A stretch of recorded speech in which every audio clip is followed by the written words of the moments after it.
Ça démarre.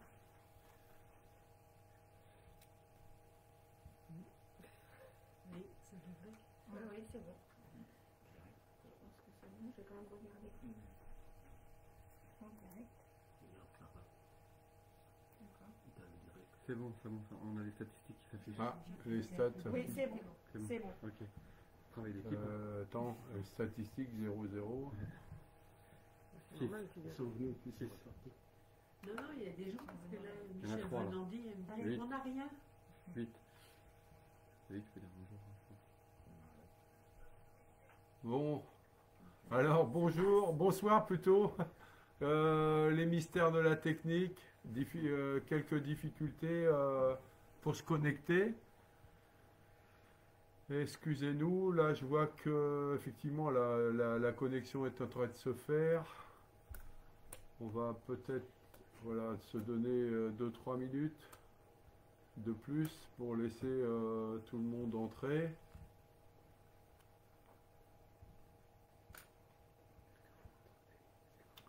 Est-ce que vous m'entendez bien?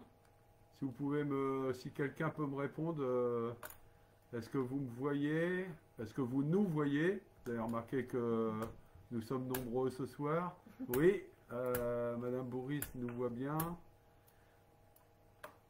Vous nous entendez bien? Ça marche, c'est bien. Bah écoutez, on va pas, sans plus tarder, on va commencer notre échange, ce nouvel échange dans le cadre de ce Facebook Live. D'abord, vous souhaitez évidemment le meilleur pour 2021. Je dirais le meilleur tout simplement parce qu'il y a effectivement beaucoup de choses de dites autour des vœux, mais je crois que se souhaiter les vœux suffit. En sachant que, comme le disait Antoine de Saint-Exupéry, pour ce qui est de l'avenir, il ne s'agit pas de le prévoir, mais bien de le rendre possible.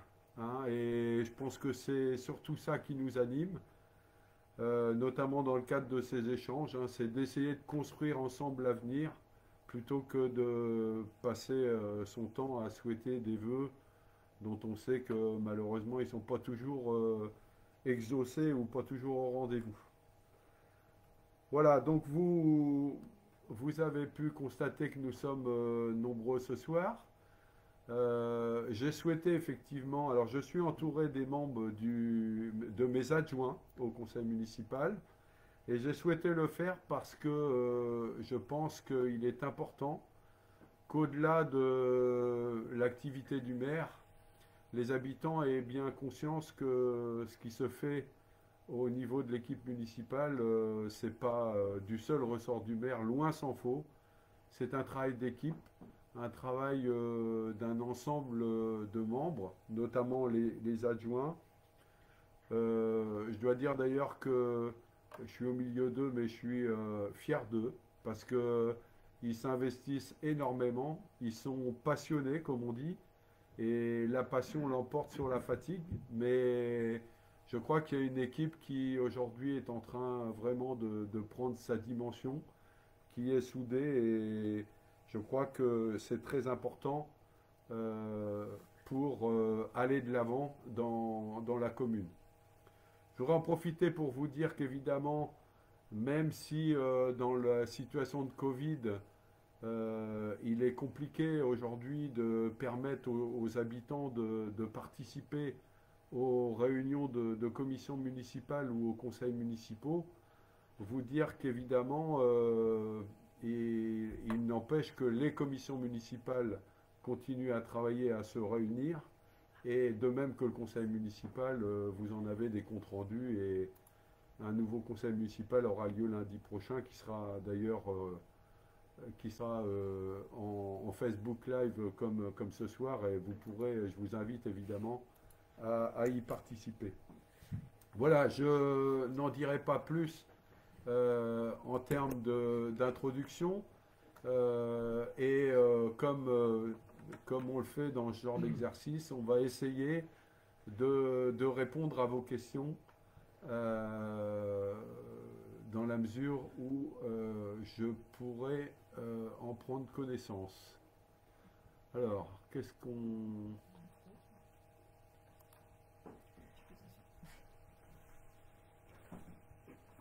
Alors, j'attends vos questions, n'hésitez pas, hein, vous connaissez l'exercice. Vous tapez la question sur votre clavier et moi je peux les lire et vous répondre. S'il n'y a pas de questions, je répondrai peut-être. Alors, s'il n'y a pas de questions pour le moment, peut-être, alors je suis en train de parcourir, non, pour l'instant, Non. j'ai pas de questions écrites. Peut-être quand même vous dire, puisque je pense qu'évidemment les annonces du gouvernement d'hier soir, enfin je pense, on a eu pas mal d'appels de toute manière, donc vous dire que évidemment nous nous sommes réunis avec les responsables de service aujourd'hui pour regarder quels impacts pouvaient avoir sur l'organisation des services de la ville les mesures qui ont été annoncées par le Premier ministre. Bon, je dois vous dire que les impacts sont peu importants, puisque évidemment l'essentiel des services vont continuer à fonctionner normalement à partir de lundi. Le couvre-feu, donc démarrant à 18 heures, pour l'essentiel des services, ben, les horaires de toute manière étaient autour de... Bon, vous savez qu'à la mairie c'est 17h30, mais pour les autres, en général, c'était 18h, donc ça ne change pas grand-chose. Il y a un changement, évidemment, sur la médiathèque. La médiathèque pour le mardi, puisque le mardi, la médiathèque ferme à 19h. Donc, à partir de lundi, la médiathèque fermera à 18h. Au niveau de la restauration scolaire et de l'organisation de l'accueil du périscolaire, notamment au centre de loisirs, là aussi, pas de changement particulier, puisque pour ce qui concerne la restauration scolaire, nous avions déjà une organisation qui permettait, si vous voulez, d'accueillir les enfants par classe dans le cadre d'une organisation précise. Et donc, les recommandations qui ont été données par le gouvernement hier soir s'appliquaient déjà à Blainville. Donc en l'état, notre souci c'est de bien veiller à bien respecter les dispositions, mais en aucune manière à les changer. Évidemment, un impact quand même pour les scolaires et les sportifs, c'est la fermeture des gymnases. Hein, à partir donc de demain soir, 18h, il n'y aura plus donc aucune activité dans les gymnases, ce qui n'empêche pas l'activité sportive en extérieur, hein, en particulier pour les scolaires. Pour ce qui concerne le reste des services, bon, pas de modification. Je pense au multi-accueil pour ce qui concerne les petits, évidemment, la petite ours et autres. Nos services sont ouverts jusqu'à 18h normalement. Voilà. Le périscolaire 18h30. Et le périscolaire, oui, 18h30, effectivement. Alors, on a une question concernant les bus. Alors, concernant les bus, effectivement, bon, la question n'est pas nouvelle. Effectivement,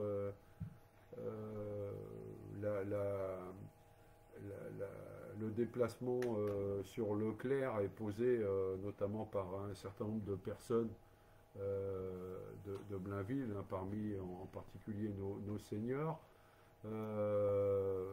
Ce que je peux dire aujourd'hui, c'est que pour ce qui concerne les bus, les dessertes de bus et les circuits, nous travaillons activement et déjà depuis plusieurs semaines avec Camp la Mer et Keolis pour faire évoluer l'offre en matière de desserte de bus.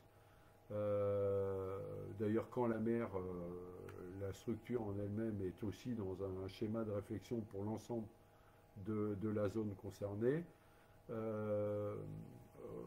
On a d'ailleurs tenu une réunion pour revisiter les circuits.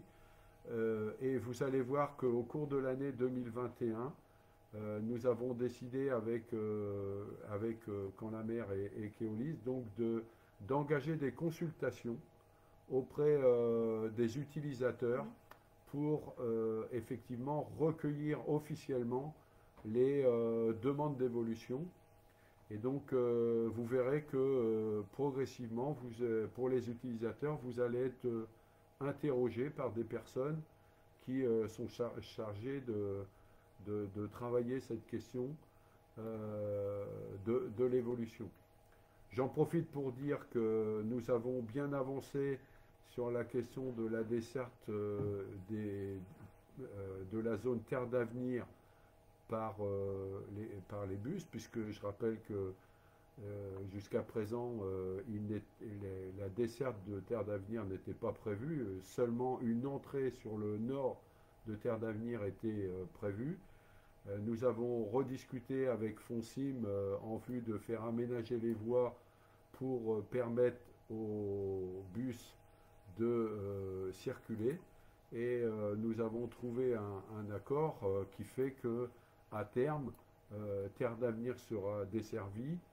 Les bus ne passeront pas dans la rue des Chantiers Navals. Je rassure les pétitionnaires et les habitants de cette rue, puisque là aussi nous avons maintenant trouvé un accord. Et pour les gens de la rue de l'avenue de la République, je les rassure également, les bus continueront à desservir l'avenue de la République. Voilà ce que je peux dire sur ce sujet, sur lequel nous travaillons effectivement activement. Alors, autre question de Fanny. Bonsoir, je souhaite savoir si dans un avenir proche, il serait envisageable de mettre des ralentisseurs sur la rue Saint-Quentin. Cette rue qui mène à l'école Joliot est vraiment dangereuse pour les écoliers et les habitants. Alors, je dois vous dire que concernant ces questions de vitesse dans les rues de Blainville, et je dirais plus des flux de circulation, de l'augmentation des flux de circulation, que ce soit des voitures, mais aussi des camions. Je ne vous cache pas que là, c'est un des gros problèmes. Alors, on n'est pas surpris, on en avait parlé avec vous pendant la campagne, hein, et on avait d'ailleurs pris des engagements pour travailler sur ce sujet-là. Enfin, je peux vous dire que depuis les quelques mois que nous sommes aux affaires, comme on dit, on a évidemment confirmation de ces problèmes. Je dirais qu'on a de nombreuses demandes d'installation de ralentisseurs. Et si on écoute les habitants, on devrait presque mettre des ralentisseurs partout dans Blainville parce qu'on a de gros problèmes. Alors, avant, si vous voulez, alors que ça soit pour la rue Saint-Quentin ou pour les autres rues, hein, que ce soit la rue Victor Hugo, que ce soit d'autres rues, de toute manière, on est en train d'examiner ce qu'on va pouvoir faire dans ce domaine-là avec Quand la mer. Je rappelle que ça, c'est une compétence de Quand la mer. Donc si on veut faire évoluer les choses, il faut qu'on s'accorde avec Quand la mer pour retenir les travaux à réaliser. Il y a énormément de choses à faire, donc c'est dans le cadre d'un plan pluriannuel, évidemment, ça ne se fait pas comme ça en une semaine, mais on est en train de travailler là-dessus. Ce qu'il faut surtout aussi, c'est qu'on fasse en sorte de réduire les flux de véhicules qui rentrent dans Blainville. Et là, je vous rappelle qu'on a identifié quand même un gros problème, c'est l'entrée de flux de véhicules importants venant de la route de Beuville-Biéville, avec à l'entrée de Blainville des véhicules qui soit prennent à droite par l'avenue Mitterrand ou à gauche par l'avenue de la République pour, au bout du bout, récupérer la 4 voies de manière à rentrer plus facilement dans Caen. Donc là, on a un vrai problème qui est posé là. Nous avons évoqué ces questions avec le conseil départemental, parce que je rappelle que c'est une route départementale. Nous l'avons également évoqué avec Quand la mer, Et c'est un sujet sur lequel, là aussi, nous travaillons activement, mais évidemment, je crois que vous doutez bien que ce sont des sujets lourds et qu'on ne peut pas comme ça régler en quelques semaines. Mais je peux vous dire qu'on est effectivement très attentif à ces demandes et qu'on travaille sur ces sujets. Alors, monsieur, ça doit être Dominique Durand, j'imagine. Bonsoir. Peut-on mettre un agent municipal devant le collège pour faire traverser les collégiens comme pour l'école Colbert? Bon, j'ai pas, enfin, je sais pas autour de moi, mais Sarah, si on a été sollicité sur un sujet de ce type, pour le moment, on n'a pas eu de remontée de ce sujet. On sait qu'on a, ouais, on va le nommer Denis, hein, qui participe, qui est à hauteur, alors de l'autre côté, là, a priori, de ce que vous demandez, sur Joliot-Curie. Il est lui sur l'avenue de la République, hein, sur le passage piéton de l'avenue de la République. La police municipale à Colbert. Oui, à Colbert, on a la police municipale, effectivement. Bon, peut-être faudrait-il préciser votre demande pour qu'on comprenne bien quel est le problème précis. Il y a un agent de la commune, en tout cas, qui est présent. Alors, au niveau du collège, C'est pour le collège. au niveau du collège, non, il n'y a pas d'agents municipaux, ça c'est sûr. La police municipale y est, je dirais pas régulièrement, c'est sûr. Bon, la police municipale, il faut se dire, il y a 4 agents. En général, pour tenir les plannings, ils travaillent par équipe de 2. Dont souvent un tous les jours est devant Colbert, ça c'est sûr.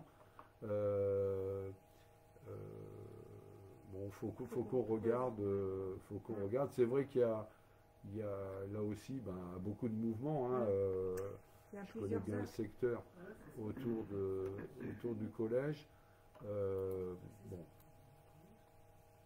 À voir. On prend note de la question, c'est un sujet qu'il faut étudier. Il manque un commerce important à Blainville, nous dit Madame Bourris, un boucher. Dommage qu'il faille aller à Caen et pas de marché. Oui, ça c'est un problème qui est identifié effectivement, hein, le problème du boucher. On sait que depuis que le boucher de la rue du Général de Gaulle a fermé, d'abord il n'a pas pu transmettre son affaire, son commerce à un autre boucher. On sait aussi qu'aujourd'hui c'est compliqué pour le petit commerce sur la commune de Blainville, compte tenu des évolutions, et il ne faut pas se le cacher, compte tenu de l'implantation de Leclerc, hein, parce que sur les questions de boucherie, c'est vrai que voilà, il y a une offre importante. Bon, sur la question du commerce, peut-être profiter. Alors, nous, on est évidemment tout à fait ouvert. Je vais peut-être donner la parole d'ailleurs à Mahama Kampaoré, qui s'occupe des questions économiques et de la dynamisation de la vie économique, pour qu'il vous dise quelques mots sur ce qu'est notre démarche concernant le développement du commerce, et peut-être aussi pour dire les inquiétudes qu'on a aujourd'hui par rapport à la situation. Merci, monsieur le maire.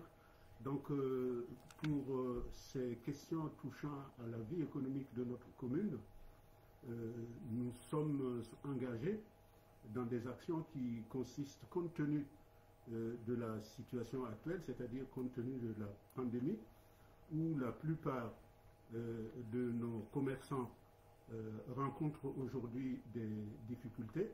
Nous sommes lancés non pas simplement dans une réflexion, mais dans une action qui consiste à revisiter les mesures gouvernementales d'aide au soutien de l'activité économique, d'ici quelques semaines, un document sera confectionné qui vous parviendra de façon à vous aider à rechercher dans le plan gouvernemental. Vous savez que c'est un plan de 100 milliards et il couvre toute une série de domaines, dont le commerce de proximité. Donc l'action de la municipalité consiste à résumer dans le cadre d'un petit, d'un petit dépliant, les aides qui peuvent vous être utiles pour soutenir votre activité.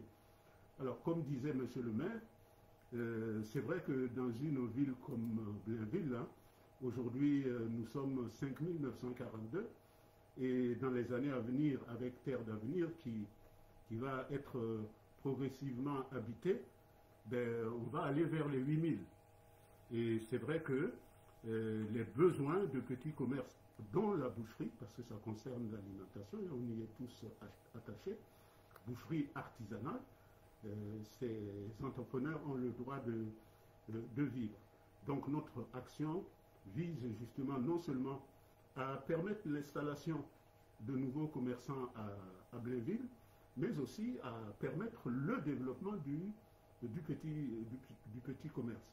Voilà en gros ce sur quoi nous sommes aujourd'hui, en espérant que cette pandémie va nous passer très vite, de façon à redonner un peu de souffle à la vie économique locale. Merci Mahama. J'ajouterais que au plan de l'analyse économique, de la situation économique, il n'y a pas que des mauvaises nouvelles, puisque avec Mahama, on a eu l'occasion récemment, si vous voulez, de rencontrer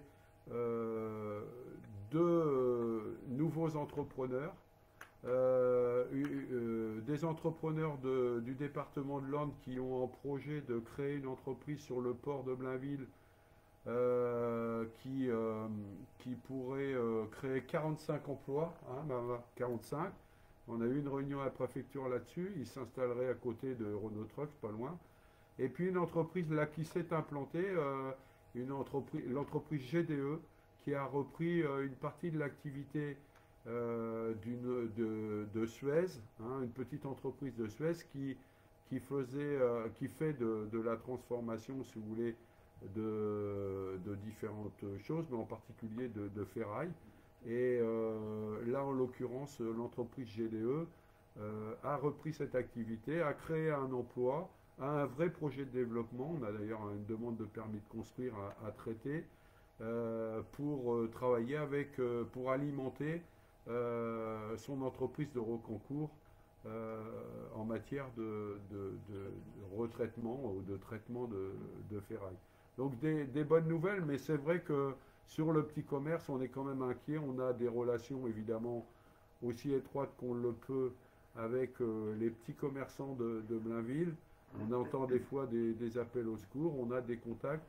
Et ce qu'on peut leur dire, c'est qu'on est à leur côté, mais aussi qu'il ne faut pas qu'ils hésitent à nous solliciter, notamment au niveau de notre structure Cap Solidaire, pour les aider s'ils ont des difficultés à confectionner les dossiers de demande d'aide, que ce soit auprès de Caen-la-Mer, puisqu'il y a des possibilités notamment de prise en compte des loyers, que ce soit au niveau de la région, puisqu'il y a des fonds qui permettent effectivement de prendre en charge un certain nombre de choses, et puis au niveau de l'État, en lien avec la CCI, parce que là aussi, il y a des fonds, bon, le Premier ministre en a reparlé encore hier, mais il y a des fonds qui doivent permettre aux commerçants et artisans notamment de traverser cette période très très difficile pour eux, et de manière à pouvoir vivre des jours beaucoup plus tranquilles demain.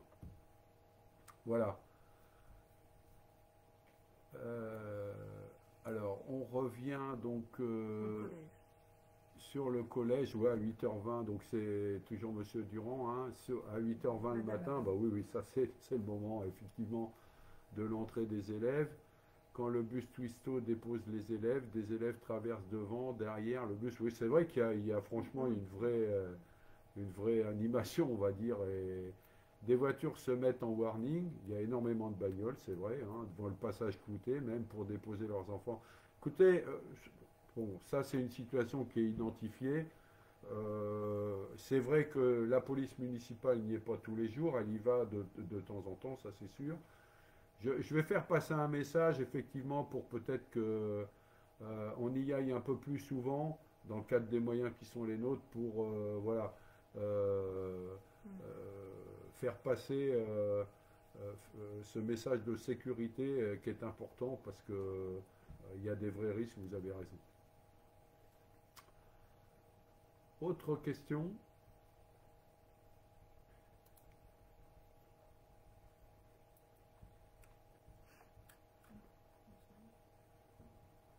Bonsoir Marie.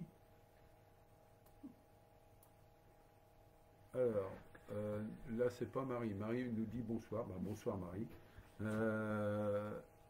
Annick Bourris nous pose une autre question. C'est pour quand l'installation des médecins dans de nouveaux locaux?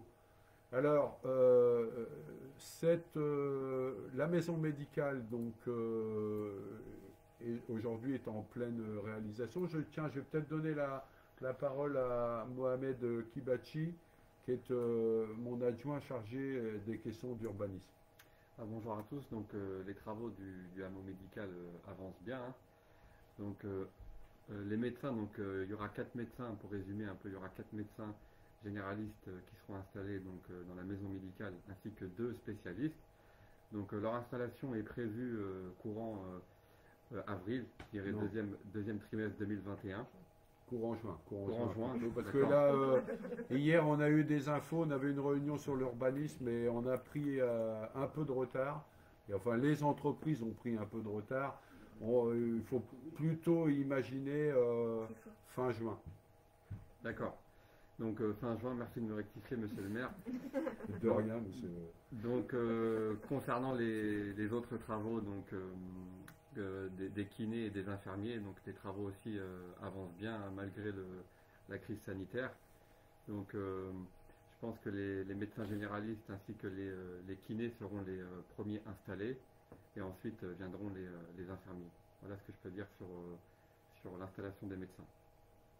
Ouais, je rappelle d'ailleurs qu'on a au dernier conseil municipal validé les baux hein, qui sont soumis à la signature des médecins qui nous ont fait savoir d'ailleurs qu'ils étaient complètement en phase avec ces baux et donc on a des engagements fermes sur leur installation dans la maison médicale et on a prévu d'ailleurs 2 visites au mois de janvier, une visite des médecins en question et une visite des élus qui aura lieu aussi au mois de janvier. Voilà. Mais ça me permet de dire, par rapport au sujet d'urbanisme, vous voyez que ça c'est une préoccupation forte qu'on a au niveau du conseil municipal. On est tout de suite en train de travailler beaucoup sur les orientations budgétaires, hein, sur le budget 2021.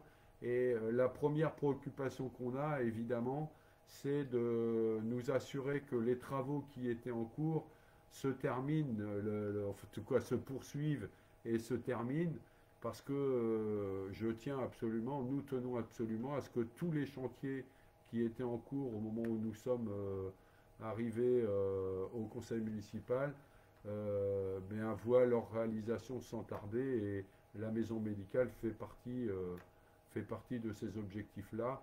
Au jour d'aujourd'hui, je peux vous dire qu'indépendamment évidemment de la Covid, aucun des dossiers qui étaient en cours au moment de notre arrivée n'a été mis de côté ni retardé et tous verront leur aboutissement pour l'essentiel en 2021 comme nous l'avions annoncé. Bonsoir. Sarah pose la question en ce qui concerne le mode de garde des enfants. Pensez-vous qu'il puisse y avoir une nouvelle halte garderie du fait de l'augmentation de la population? Pour des besoins ponctuels, notamment le mercredi, la maison d'assistante maternelle étant fermée. Est-ce que Sarah, je peux Voilà, Oui. Sarah Alors, va bonsoir vous, à tous et va à vous toutes. répondre. Par rapport à la question, effectivement, il n'y a pas comment dire, de garderie de prévu. On a la halte garderie à l'heure actuelle, effectivement, qui est ouverte. Pour l'instant, il n'y a pas forcément de projet d'une autre halte garderie à l'heure Municipale. actuelle. Voilà. Alors, au plan municipal, au plan municipal, pour l'instant, il y a effectivement, je confirme ce que dit Sarah. Par contre, on sait qu'au plan privé, il y a des projets et on est d'ailleurs sollicité par ailleurs. Ce que je voudrais dire, c'est que au travers de ce dossier-là, on voit bien que on a plus généralement un sujet qui est important. On parlait récemment aussi du centre de loisirs autour de questions de la jeunesse. On voit bien qu'on a un projet, comme le disait Mahama tout de suite, on est une commune aujourd'hui de 6000 habitants, hein, pour arrondir. Demain, 8000. Vous doutez bien que dans une commune de 8000, il y a les équipements publics nécessaires ne sont pas les mêmes que dans une commune de 6000. Et donc, on a une réflexion à conduire et on commence à travailler là-dessus pour se dire, c'est quoi Blainville demain en termes d'équipement public pour être dans la dimension des habitants, du nombre d'habitants. Parce que vous savez, Blainville, c'est une commune qui fait preuve d'une vraie vitalité. La preuve, c'est que la ville de Blainville a accru son nombre d'habitants, alors que dans beaucoup de communes de la région ou en France, c'est une régression du nombre d'habitants qu'il y a. Donc ça montre la vitalité, mais en même temps, ça suffit pas, si vous voulez, pour se dire que tout va bien. Parce qu'on pourrait évidemment empiler, entasser les habitants à Blainville, sans se préoccuper de la qualité de la vie des habitants. Or, quand vous passez de 6000 à 8000, eh ben, il faut vous poser la question de comment vous faites évoluer les équipements publics pour que la qualité de vie soit au rendez-vous. Et ça, c'est un vrai challenge qu'on a pour ce qui nous concerne à Blainville. On sait qu'il y a beaucoup de sujets là à traiter, beaucoup de questions qui se posent, et donc il faut se projeter en matière d'école, en matière de centre de loisirs, en matière d'équipements divers, hein, pour pouvoir répondre aux attentes. Et la qualité de vie à Blainville, c'est, je dirais, notre ligne directrice. Hein. Avec vous, être capable d'améliorer la qualité de vie à Blainville et de répondre à ce challenge qui est devant nous, le challenge d'avoir les équipements qui correspondent aux attentes des Blainvillais dans une dimension de 8000 habitants.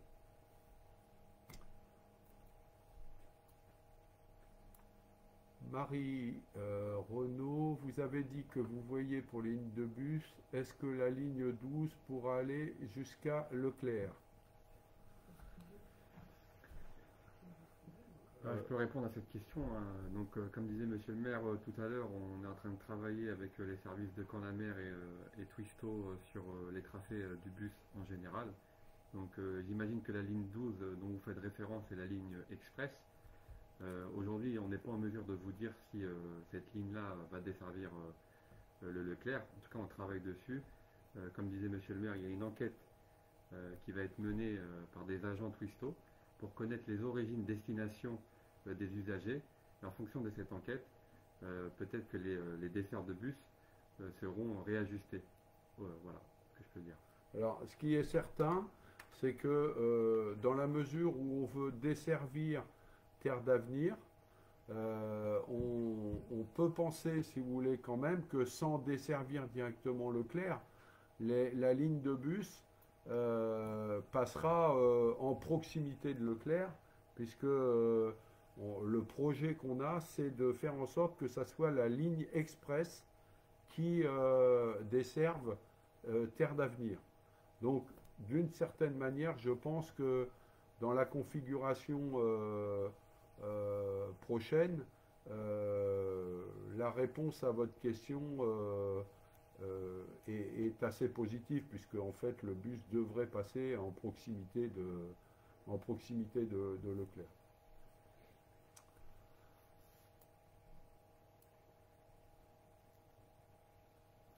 Concernant la question de Madame Bourris, donc qui fait référence au hameau médical, donc quels sont les spécialistes? Donc il y aura un gynécologue.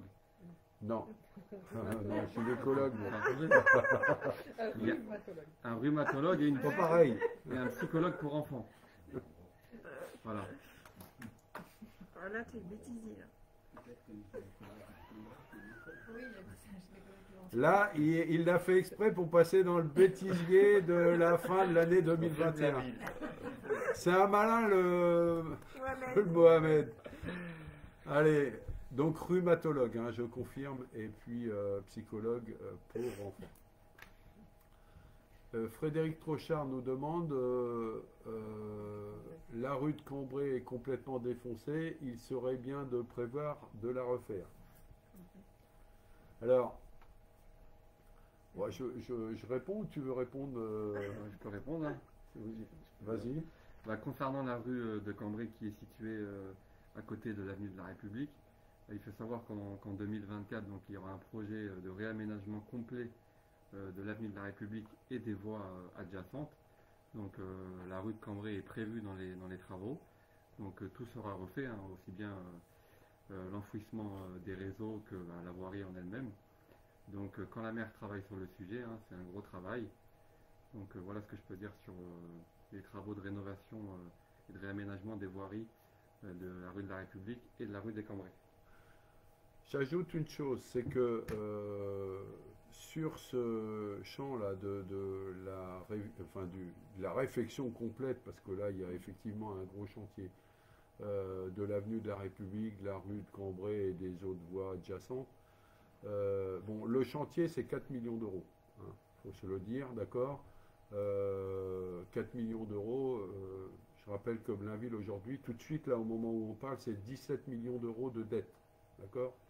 Donc ça c'est le premier élément. Deuxième élément, les questions de voirie, la compétence c'est quand la mer. Donc quand vous posez la question de la qualité de la voirie, sans le savoir, vous posez directement la question à quand la mer de que fera quand la mer pour traiter correctement ce sujet. En tout cas, moi c'est comme ça que je l'aborde. Je dis à quand la mer, vous avez un problème avec l'avenue de la République, comment on vous aide à le régler. Voilà. Parce qu'ils ont pris la compétence, et donc s'ils ont la compétence, il faut qu'ils fassent le nécessaire. Après, il ne s'agit pas de claquer dans les doigts, on sait que c'est des opérations lourdes, mais moi ce que je dis, c'est que je sais qu'il y a eu beaucoup de promesses de fait hein, sur l'avenue de la République, régulièrement, qui n'ont jamais été tenues. Et je sais que la commune de Blainville aujourd'hui, il n'y a pas un euro de côté pour refaire l'avenue de la République. Bon. Mais moi je vous dis, ça fait partie des engagements qu'on a pris dans la campagne. Vous reprenez notre journal de campagne. Nous attaquerons les travaux le plus vite possible et de toute manière, avant la fin du mandat, c'est clair et net. Parce que moi, quand je m'engage, je respecte mes engagements. Et donc, de toute manière, cette avenue de la République et les voies autour, c'est pas possible que ça reste comme ça. Bon. Mais ceci étant dit, il n'y a pas que... Vous savez, c'est un gros problème parce que refaire les voiries, c'est une chose. Défoncer, refaire, enfouir les réseaux, etc. Mais il y a aussi des questions de cadastre. Parce que vous avez encore des habitants du secteur qui n'ont pas fait la cession des voies à la commune. Et donc, tant que ce n'est pas fait, vous ne pouvez pas faire les travaux, parce que le terrain appartient aux habitants. L'intérêt des habitants, c'est effectivement de donner, de faire la cession des voies à la commune, pour que quand la mer puisse, enfin c'est pas à la commune, c'est à quand la mer maintenant, à quand la mer, pour que quand la mer puisse faire les travaux. Voilà, donc ça, vous voyez, c'est des opérations lourdes, mais c'est pas parce qu'elles sont lourdes qu'on s'y attaque pas. J'en profite pour vous dire que j'ai eu une réunion la semaine dernière avec Camp-la-Mer concernant le parc de Blainville et de Bénouville, parce que là aussi c'est un sujet, c'est un dossier qui a fait l'objet de beaucoup de promesses par les années passées, mais sur lequel il ne s'est rien passé. Avec Clémentine Lemarec, que je vois régulièrement et avec qui je travaille activement, parce qu'on s'entend bien, et je peux vous dire que Blainville et Bénouville travaillent main dans la main, les deux conseils municipaux, eh bien, on a décidé effectivement, comme on s'y était engagé, de prendre ce dossier à bras-le-corps. On a eu une réunion avec Camp-la-Mer, on a posé cette question et on a demandé à Camp-la-Mer de se mettre en situation de répondre aux attentes des habitants de ce secteur. Et donc, mais là encore, il y a toute une partie, si vous voulez, des terrains qui appartiennent encore aux propriétaires. Ils n'ont pas mis à disposition de la commune les parties de voirie, et donc comme ça reste des propriétés privées, on ne peut pas faire les travaux. Donc là, on va mettre en place un comité consultatif des habitants. Ça sera à l'ordre du jour du conseil municipal de février pour Bénouville et pour Blainville. On va prendre des délibérations pour officiellement demander à Camp-la-Mer de faire le travail, de prendre en charge, et puis il va falloir qu'on engage une procédure pour régulariser la situation au plan cadastral, si vous voulez, de manière à pouvoir faire les travaux. Donc c'est des procédures lourdes qui sont longues, mais on est dessus et on va pas les lâcher parce que c'est lourd. Au contraire, c'est des sujets importants sur lesquels on s'est engagé et on fait le boulot.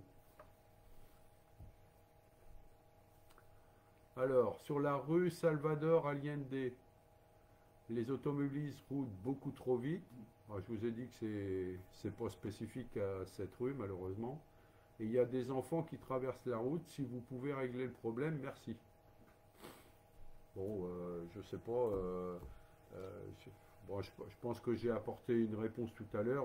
On est en train de travailler plus généralement sur l'ensemble de la commune pour essayer, dans le cadre d'un plan, je dirais, pluriannuel, essayer de régler ces questions. Mais encore une fois, il faut travailler sur les flux de véhicules. Et il faut aussi qu'on travaille faut qu'on ait un travail pédagogique, si vous voulez, parce que il faut à un moment donné que les personnes qui circulent comprennent qu'il faut respecter les piétons, qu'il y a des enfants et que donc ils doivent réduire leur vitesse. Je pense que dans les temps qui viennent, vous savez peut-être pas, mais la ville de Blainville a financé avec Mondeville des équipements pour contrôler la vitesse de véhicules, et notre police municipale peut, de temps en temps, procéder à des contrôles de vitesse. Je pense que dans les temps qui viennent, il y aura quelques surprises, mais je peux vous dire que là-dessus, on sera intraitable, parce que c'est des questions de sécurité. C'est important.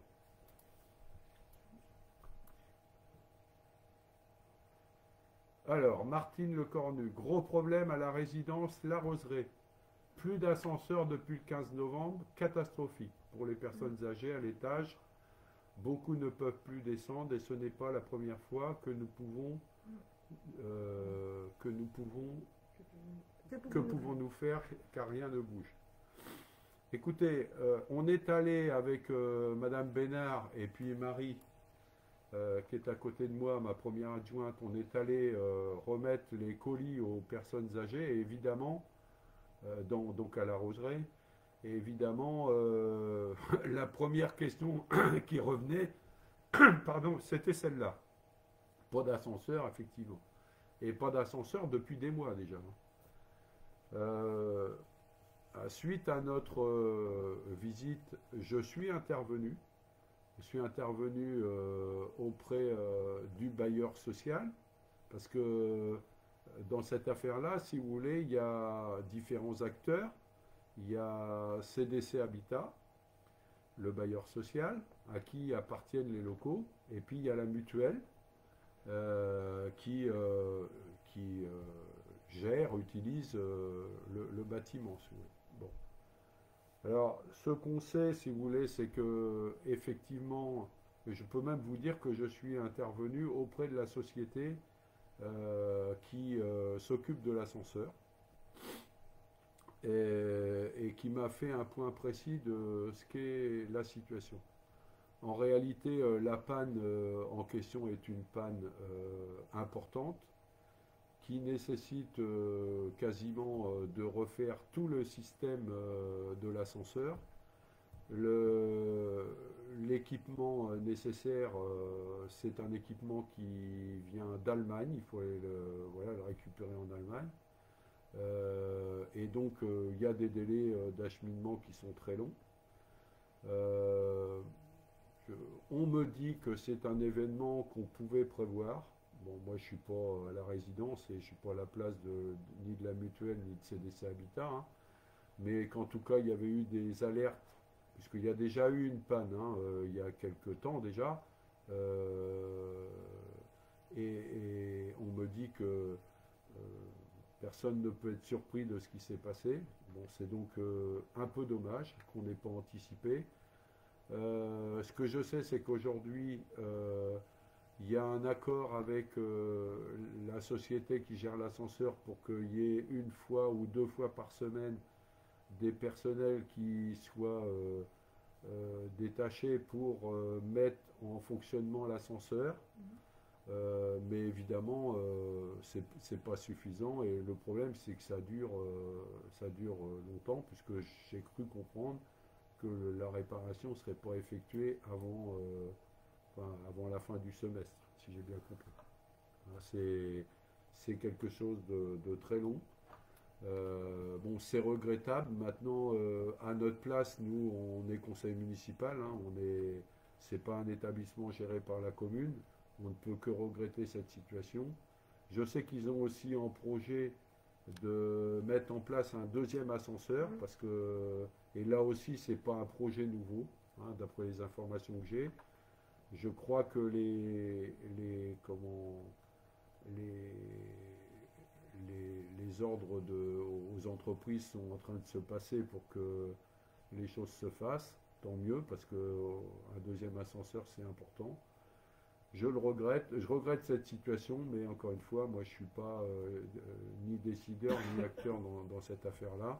En tout cas, par contre, croyez bien que je reçois des coups de fil des enfants des habitants de la Roseraie qui sont très en colère par rapport à la situation, à cette situation-là.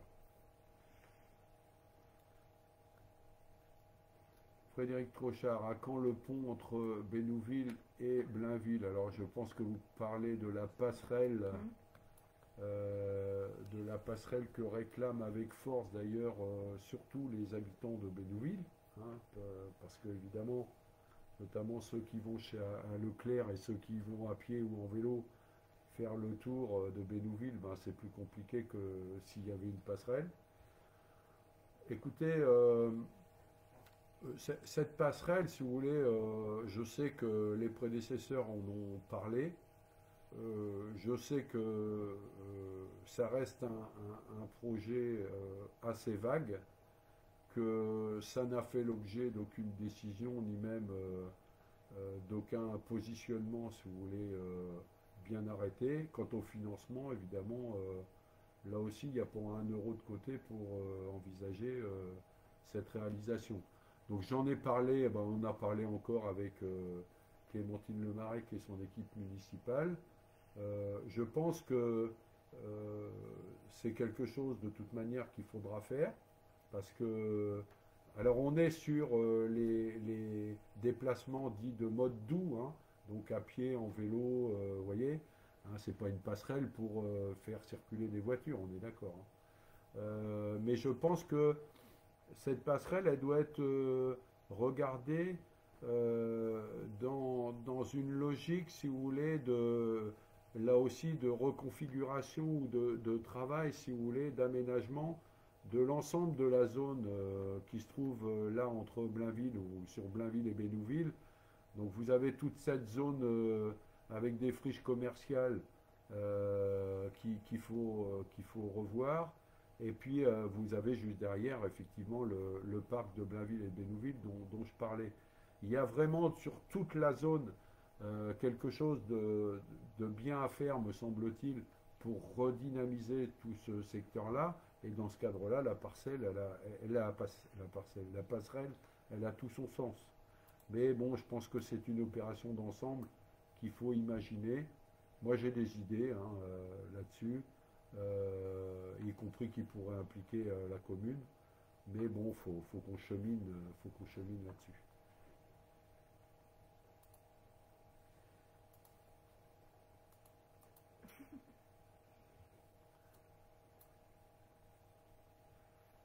Pour les personnes âgées qui ne peuvent pas se déplacer pour le vaccin Covid, mettez-vous un moyen de transport à leur disposition. Je vais donner la parole à Jennifer Bénard qui est en charge des questions sociales en tant qu'adjointe.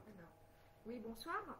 Donc justement, on a travaillé ce matin avec le maire et la première adjointe sur un flyer qui va être distribué donc auprès des seniors âgés de 75 ans et plus, pour les informer justement de la vaccination et de savoir qu'est-ce qu'il faut faire pour s'inscrire, les lieux de vaccination, etc.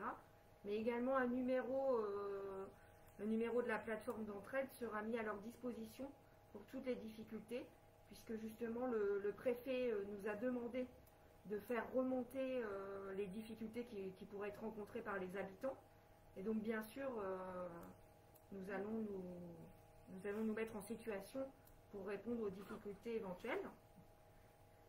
Alors je crois que par rapport à la vaccination, si on peut dire aussi sur nos projets. Peut-être Marie. Oui. Oui. Alors par rapport à la vaccination, bon, nous ce qu'on constate, mais on n'est pas les seuls, c'est pas original, c'est la lenteur du dispositif gouvernemental. Enfin bon, c'est un peu la risée de l'Europe, mais bon, nous on a des appels évidemment à la mairie de personnes qui disent moi je veux me faire vacciner, quand est-ce qu'on peut le faire, enfin etc. Bon, nous si vous voulez, la question nous avait été posée par le préfet, comme à tous les maires, puisqu'on fait un point tous les mercredis dans le cadre d'une conférence téléphonique, de savoir si on pouvait mettre un lieu à disposition pour faciliter la vaccination. Moi je le dis clairement, à Blainville, nous on a su faire le dépistage dans le gymnase Le Normand. On a des gymnases aujourd'hui, y compris qui sont fermés. Nous on met à disposition, c'est clair, le gymnase, et on est prêt, je pense autour, et je ne les ai pas eus au téléphone, mais je les appellerai. Je pense qu'on a des infirmières, on a des médecins, on a des pharmaciens, puisque je rappelle que les pharmaciens ou les pharmaciennes peuvent aussi réaliser, donc faire les vaccins.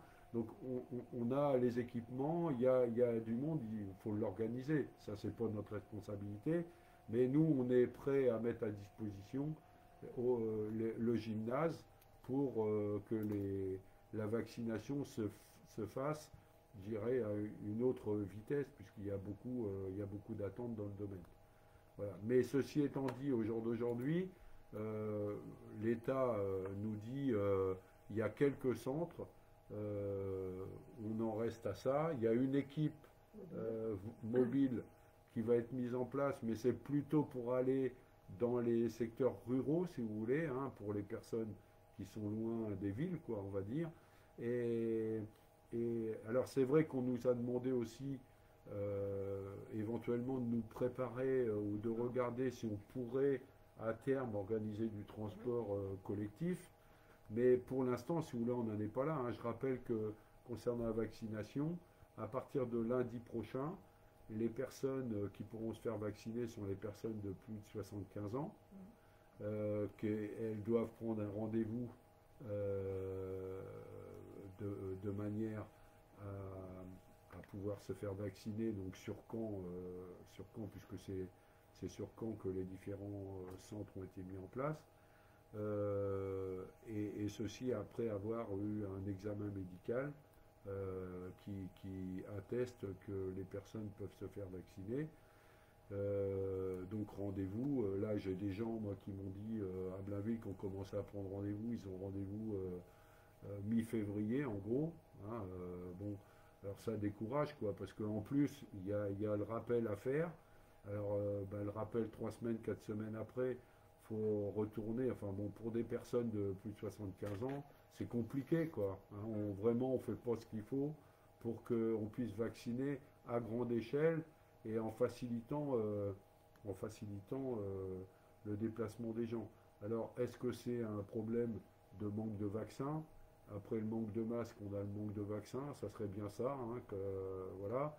Toujours est-il que, bon, nous on déplore la situation. Encore une fois, on est prêt à se mettre en quatre pour accompagner les gens. Et Jennifer Bénard vient de le dire, on réfléchit à ce qu'on peut faire, mais on pense qu'il faudrait vraiment que l'État change de vitesse et n'hésite pas à nous faire confiance, en tout cas pour la mise à disposition des équipements. Juste pour dire, actuellement il y a 2 centres d'ouverts, le CHU et la clinique Saint-Martin, et devrait ouvrir un 3e centre la semaine prochaine qui serait la polyclinique du parc. Au niveau des centres, c'est ce qui existe sur l'agglo.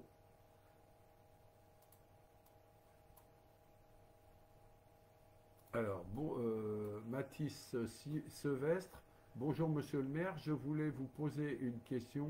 Est-ce que c'est normal que le protocole sanitaire du collège ne soit pas respecté? Non, s'il n'est pas respecté, évidemment, c'est pas normal.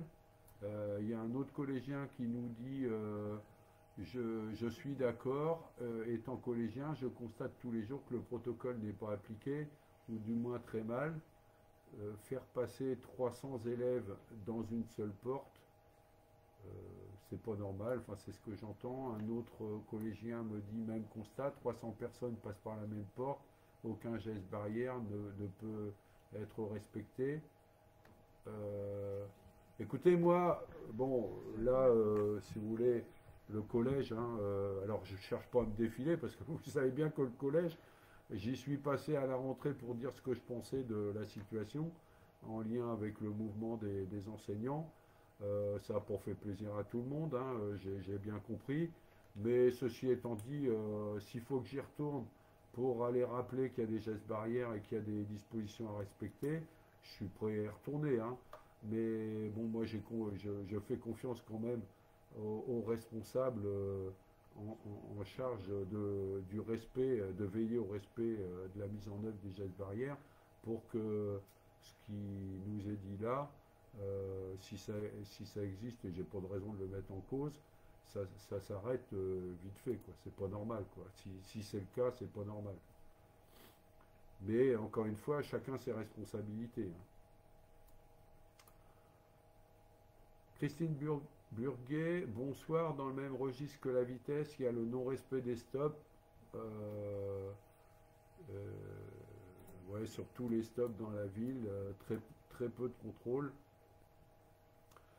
Bon, c'est vrai que, bon, si vous voulez, bon, là, les contrôles, bah, on a une police municipale, donc encore une fois, c'est 4 personnes, hein, donc c'est des moyens limités. La gendarmerie, bah, vous avez vu, il y a eu un article dans la presse, on a fait le point. Bon, ils ont eux aussi des effectifs limités, donc parce qu'ils couvrent un secteur important. Ils sont 36, hein, pour être concret. Ils couvrent un secteur très important. Donc évidemment, il ne peut pas y avoir un gendarme ou un policier municipal en permanence à vérifier si les stops sont respectés. Je dois dire que renforcer, si vous voulez, les moyens, ça reste compliqué parce que le budget de la commune, il n'est pas élastique, loin s'en faut. Bon, là, on est effectivement sur des opérations ponctuelles à mener pour faire des contrôles, attirer l'attention de la gendarmerie.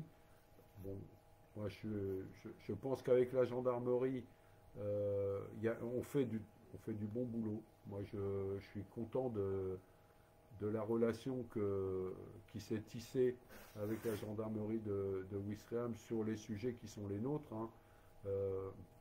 Comme dans toutes les communes, en matière de tranquillité publique, de sécurité publique, on a nos problèmes.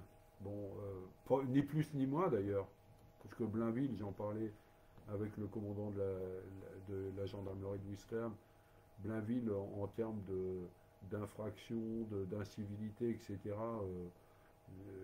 c'est pas pire qu'ailleurs, je dirais, hein.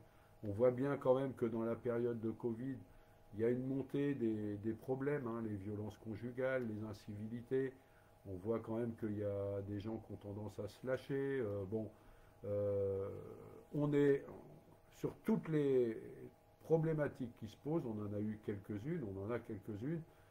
À chaque fois, nous, on agit, hein. Alors, c'est des dépôts de plainte, c'est recherche des vidéos à partir des caméras qu'il y a sur la commune pour voir si on identifie les gens. Malheureusement, on a quelques problèmes à identifier parce que les caméras qui sont en place ne sont pas des caméras de bonne qualité. Donc, on travaille avec la gendarmerie à un plan pluriannuel de remplacement de ces caméras pour être efficace en matière de suivi de ce qui se passe.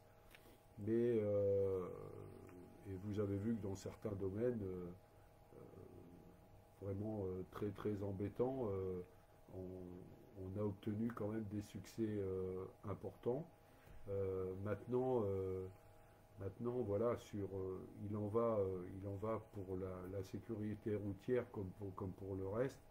On ne peut aujourd'hui, au vu des moyens, que de mener des actions partielles et que de rappeler aux habitants et aux conducteurs qu'il faut respecter le code de la route dans l'intérêt de tous, en particulier des enfants évidemment,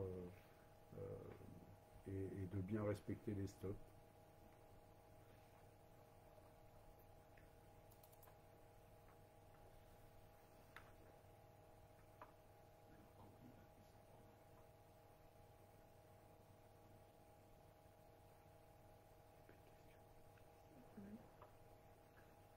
Alors, vous savez, en parlant de ça, bon là, je vois au niveau des questions, on a une possibilité de faire un petit break là, mais quand je parle de la responsabilité des gens, je parle parce que nous on a confiance dans les gens. En fait, on sait que si on implique les gens, si on leur fait confiance, on peut avancer, hein. On est dans une société aujourd'hui où c'est un peu, et quand je dis un peu, c'est beaucoup chacun pour soi, hein. Je dirais que les responsables politiques qu'on conduit la société dans les décennies passées, ils ne sont pas pour rien, hein, parce que la société à l'américaine, etc., voilà ce que ça donne, d'accord?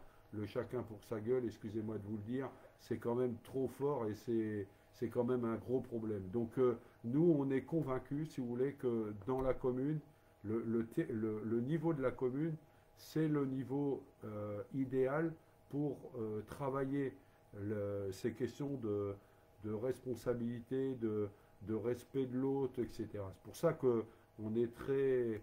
on développe beaucoup ce qu'on appelle la démocratie participative. Et on y croit et on voit que ça marche. On a pris déjà pas mal d'initiatives depuis qu'on est là. Et on voit que quand on implique les gens, quand on leur fait confiance, ça marche. Et je crois que j'ai un adjoint qui a une bonne nouvelle à vous annoncer, donc je vais lui donner la parole. Mesdames, Messieurs, bonsoir. Un nouvel outil à votre disposition pour mettre la démocratie participative vivante, c'est la plateforme interactive Confondez. Vous allez recevoir bientôt dans votre boîte aux lettres un flyer qui vous explique, qui vous donne tout un tas de détails. Vous pouvez vous inscrire pour déjà emmener vos idées et l'ouverture officielle de la plateforme Confondez sera le 1er février. Vous pourrez donc, à travers vos idées, monter des projets, mais aussi influer sur l'évolution de la commune. Très bien. Merci. Très bien, Thierry, c'était bien. Ouais, non, mais c'est bien parce que, bon, c'est un nouvel outil, mais ça va, vous allez pouvoir, voilà, à partir. Nous, on a des idées, mais vous, vous en avez. Donc, cette plateforme, elle va vous permettre de nous communiquer. Alors, il faudra vous inscrire, comme l'a dit Thierry tout à l'heure, 1er février, mais dès ce soir, vous pouvez, si vous allez sur le site internet de la commune, vous allez voir que vous avez un bandeau qui est inscrit, cofondé, et vous pourrez déjà vous inscrire sur cette plateforme. C'est gratuit, évidemment, et ça va. Alors, ça démarre en réalité le 1er février. On y reviendra parce que je crois qu'il y a une conférence de presse qui est prévue là-dessus, et comme il l'a dit, il y aura des communications, des flyers qui vont être diffusés. Mais voilà, c'est un outil supplémentaire. On continue dans notre démarche. On veut vous donner les clés, on veut vous aider à vous impliquer dans toute la chaîne de réflexion jusqu'à la décision pour qu'on fasse ensemble. C'est ça notre volonté, c'est ce qui nous anime, nous, en tant qu'équipe municipale. Et donc cet outil, c'est un outil de plus pour mettre en œuvre la démocratie et avancer ensemble, y compris sur des questions de sécurité. Vous avez le droit de nous faire parvenir des idées sur ces sujets-là. Qu'est-ce qu'on peut faire pour faire en sorte que les gens respectent les stops, fassent attention à la vitesse, etc. On est à l'écoute de vos idées et on les travaillera, et c'est ensemble qu'on va avancer.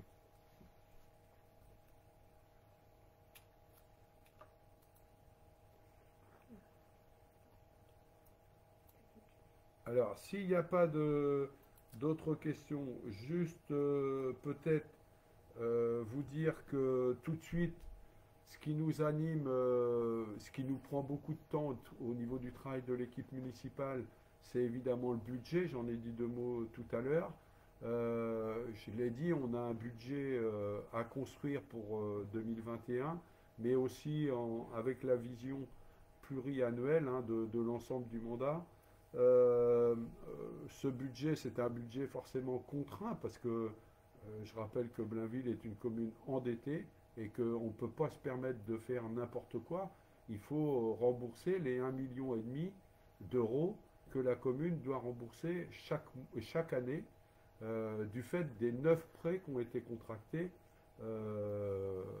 par l'équipe municipale. Donc 1,5 million, c'est beaucoup d'argent. Ceci étant dit, au jour d'aujourd'hui, on construit le budget comment? On essaye de le construire d'abord, je l'ai dit tout à l'heure, en cherchant à finir tous les dossiers, tous les équipements, tous les travaux qui ont été commencés, de manière à les mener au bout. Deuxième axe, c'est faire en sorte que les travaux urgents qui doivent être réalisés, qui n'ont pas été pris en compte jusqu'à présent, le soient. Je pense par exemple au gymnase Le Normand où on est en passe un de ces jours de ne plus avoir du tout d'éclairage parce que l'éclairage est tellement vieux que c'est un équipement qui a 40 ans d'ancienneté. On ne trouve même plus les ampoules aujourd'hui pour remplacer quand ça claque. Et donc le renouvellement de cet éclairage, il n'a pas été prévu. Il faut le faire, sinon les sportifs vont plus pouvoir utiliser cet équipement. Donc on va le faire, comme on fait en urgence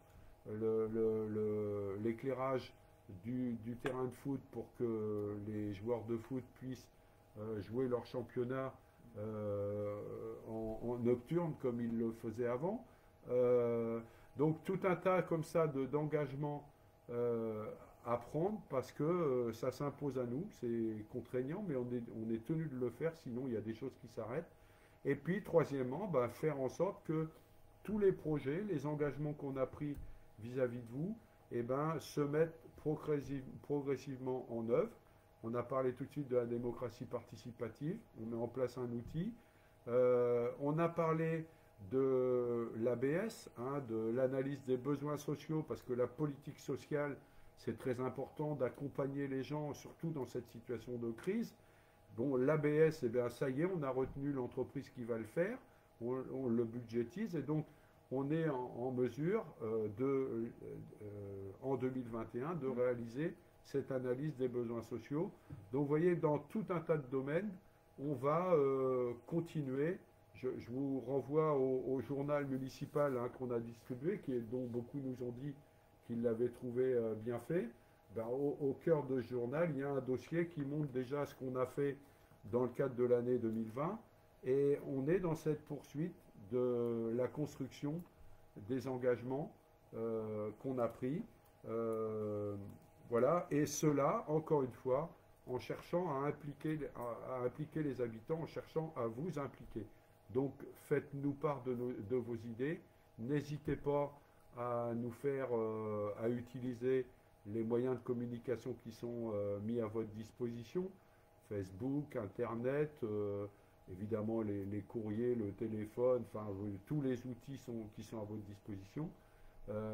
Parce que nous, on est à votre écoute et on a besoin de vous pour avancer dans la commune.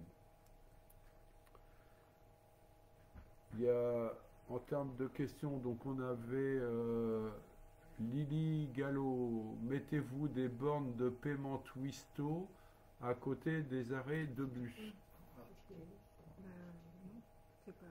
Je sais pas, je connais pas la réponse. Ça se fait.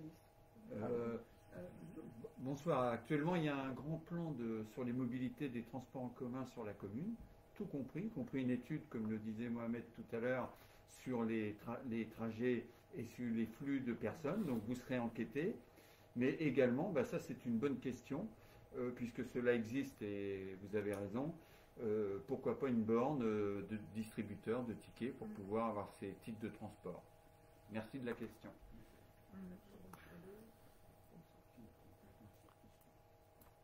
Alors, on peut se faire. Alors, Cathy Chollet, on peut se faire vacciner. Ah ouais, c'est une réponse qui est faite. On peut se faire vacciner par le médecin ou l'infirmière, prendre rendez-vous comme d'habitude. Ah non, je suis désolé, mais enfin, en tout cas, nous, je ne sais pas, mais c'est pas les infos qu'on a de la préfecture. Hein.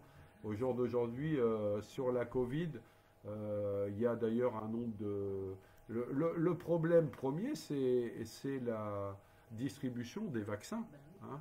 Et il faut savoir que le vaccin, vous ne le trouvez pas n'importe où. Il est ventilé par les pharmacies, par certaines pharmacies qui sont pour l'instant, non. au niveau des EHPAD.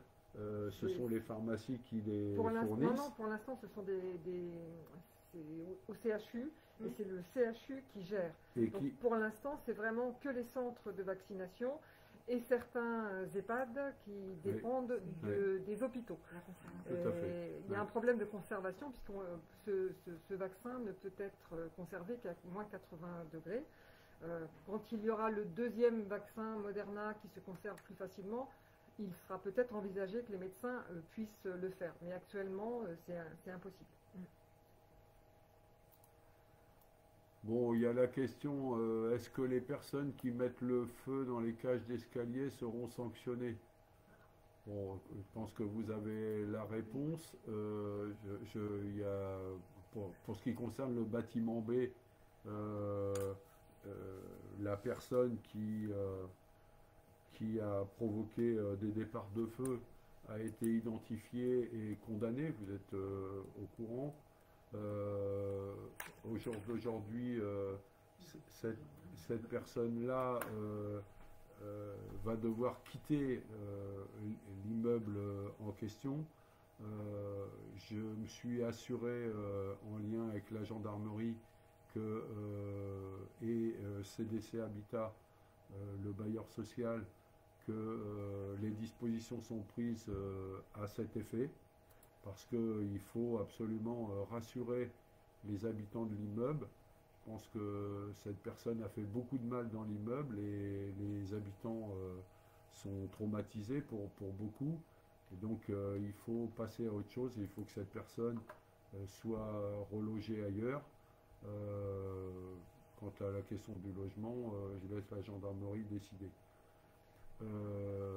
Mais en tout cas, je peux vous dire une chose, c'est que cette affaire, si elle a été résolue, c'est parce que là encore, il y a eu vraiment une implication commune et des habitants de l'immeuble qui ont joué un rôle qui nous ont bien aidés, hein, et de CDC Habitat qui a mis des moyens importants pour trouver la solution, de la mairie, parce que je peux vous dire que j'ai pas été le seul à y passer du temps, mais on s'y est impliqué, et évidemment avec la police municipale, et évidemment de la gendarmerie de Ouistreham, qui là aussi a fait beaucoup de travail pour aboutir à cette situation. Donc oui, il sera sanctionné comme il le doit, et je peux vous dire que en l'espèce, c'est pas Lionel Marie, le maire de Blainville, qui ira lui donner un coup de main, hein. Je l'ai dit moi, hein, par rapport à un certain nombre d'incivilités, enfin par rapport aux incivilités en général, il y a un temps pour la prévention, et moi je peux vous dire que je fais beaucoup d'efforts pour discuter. Je peux vous dire que je reçois beaucoup de monde dans mon bureau que j'invite à venir me voir parce que j'estime que leur comportement dans la commune n'est pas acceptable. Il y en a peut-être qui sont derrière là qui se reconnaîtront. Ils savent que quand je les reçois, c'est pour leur dire ce que je pense et leur faire savoir qu'il faut qu'ils changent de comportement. Je leur fais des propositions. Et puis après, ben, ils prennent ou ils prennent pas. Et s'ils prennent pas, ben, tant pis pour eux. C'est sanction. J'ai dit d'ailleurs l'autre jour à la gendarmerie qu'il y a quelques jeunes là qu'on a identifiés dans la commune. Loin de moi l'idée de dire que les jeunes, d'une manière générale, font le bazar à Blainville, hein, on s'entend bien. Mais il y en a quand même 6 ou 7 là qui sont bien identifiés, qui font des choses qui sont inacceptables à Blainville. Ceux-là, je vais les inviter un par un dans mon bureau à discuter avec moi pour leur expliquer un petit peu ce que c'est que la vie en société et comment il faut respecter les autres. J'ai même indiqué que j'allais en emmener quelques-uns à l'Assemblée nationale pour participer à un débat sur la société. Parce qu'il faut que ces jeunes comprennent qu'ils ne sont pas tout seuls dans la commune, que quand ils cassent des choses, ça coûte à tout le monde et que ça ne sert à rien de se défouler, hein, sur les candélabres ou comme ça s'est passé dans l'allée entre le cimetière et puis le terrain de foot. Donc moi, si vous voulez, je prends du temps pour discuter, pour essayer de convaincre, pour essayer d'avancer ensemble. J'ai demandé à Thierry Poulenec qui est derrière moi, qui est en responsabilité de la question de la jeunesse, je lui ai demandé de mettre en œuvre un plan d'action qui fait qu'il va, au cours de l'année 2021, réunir, rencontrer les jeunes, essayer de mettre en place un conseil municipal des jeunes. Je parle d'un conseil municipal de jeunes adolescents.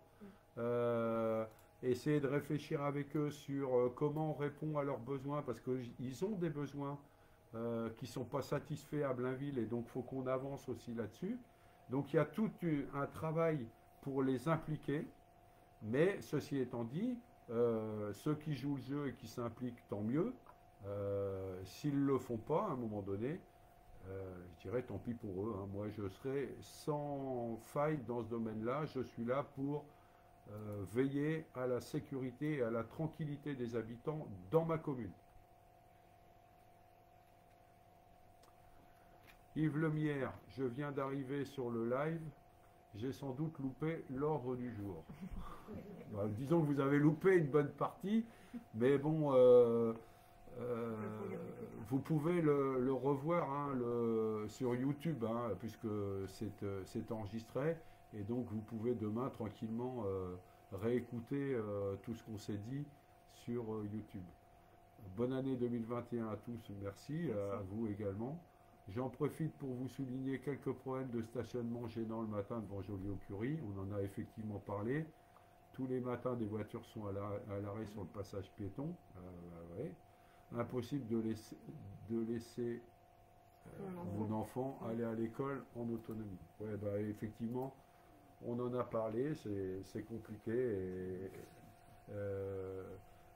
c'est vrai que on a des dispositions à prendre au moment des rentrées scolaires pour veiller à ce que les choses se passent bien. On a normalement un policier municipal qui est présent quand même le matin à Joliot-Curie au moment des entrées. Et donc, bon, mais on a bien identifié ce sujet et on travaille là-dessus.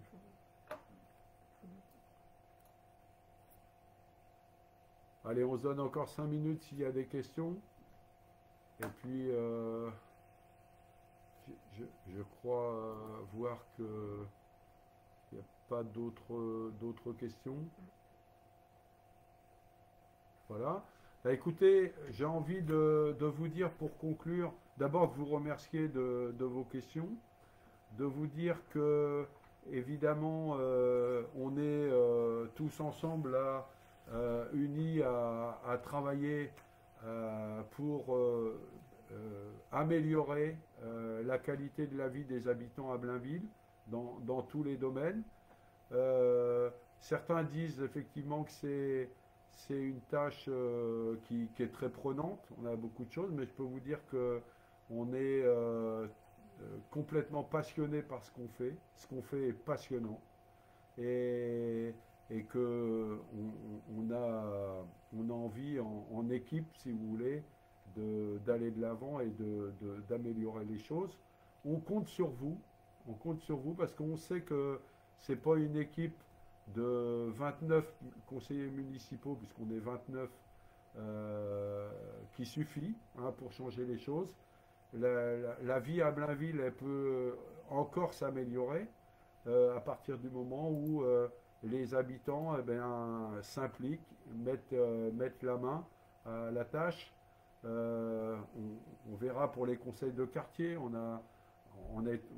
prend du retard là-dessus parce qu'évidemment, aujourd'hui, réunir les gens physiquement, c'est impossible avec la Covid, mais on est prêt, on va lancer le débat, on va profiter de la plateforme pour lancer le débat.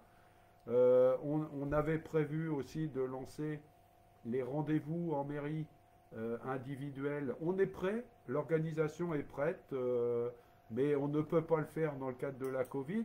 Ceci étant dit, bon, dès qu'on pourra le faire, on lancera cette initiative d'accueil sur rendez-vous à la mairie. Enfin, tout ce qui est bon, si vous voulez, pour qu'on se rencontre, qu'on discute, qu'on cherche ensemble les solutions, tout ça sera mis en œuvre. Et je peux vous le dire, dans une démarche de motivation réelle, complète, entière. Voilà. Je vous souhaite à tous une bonne soirée, un bon week-end, beaucoup de courage dans la période compliquée de la Covid. Faites attention à vous, respectez les gestes barrières, respectez les préconisations.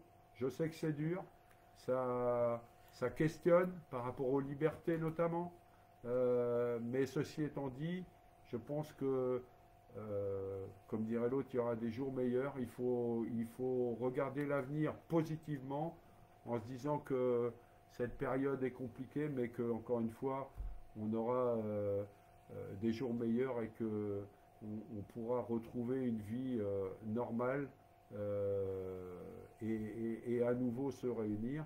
J'espère que, je sais que les vœux qu'on vous a adressés, la vidéo qui a été faite, que vous avez vue en grand nombre, hein, je crois qu'on est à près de 4000 vues aujourd'hui de cette vidéo. La carte numérique qui a été faite à l'intention des partenaires a été aussi beaucoup appréciée. Ça a été notre moyen de vous transmettre nos vœux. Cet échange de ce soir en faisait partie. Voilà.